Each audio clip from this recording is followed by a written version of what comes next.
मित्रांनो, आपण सर्वजण हरंगुळ बुजुर्ग, श्यामनगर, खंडापूर, चिंचोलीराव वाडी या भागातले सगळे नागरिक आहोत, मतदार बंधू आहोत. शेकडो एकर जमीन या भागातली MIDC ने अधिग्रहण केली.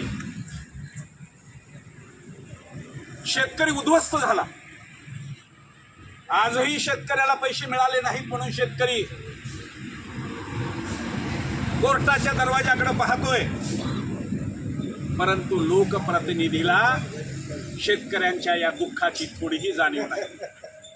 उलट MIDC ने अधिग्रहण केलेल्या जमिनी, त्यातली शेकडो एकर जमीन या देशमुखांनी मिळवली. शेतकरी उद्ध्वस्त झाला आणि MIDCतल्या जमिनी या देशमुखांनी लाटल्या. आणि म्हणून शेतकऱ्यांच्या सुखदुःखाचा विचार करणारा लोकप्रतिनिधी अत्यंत आवश्यक आहे. देशामध्ये मोदींचं सरकार आहे, महाराष्ट्रामध्ये पुन्हा भाजप शिवसेनेचं सरकार इथं आणणं आवश्यक आहे. शेतकऱ्यांचं सुखदुःख जाणणारं सरकार आणणं आवश्यक आहे. आणि शेतकऱ्यांच्या सुखदुःखाची जाणीव असणारा लोकप्रतिनिधी आमदार निवडून आणणं आवश्यक आहे.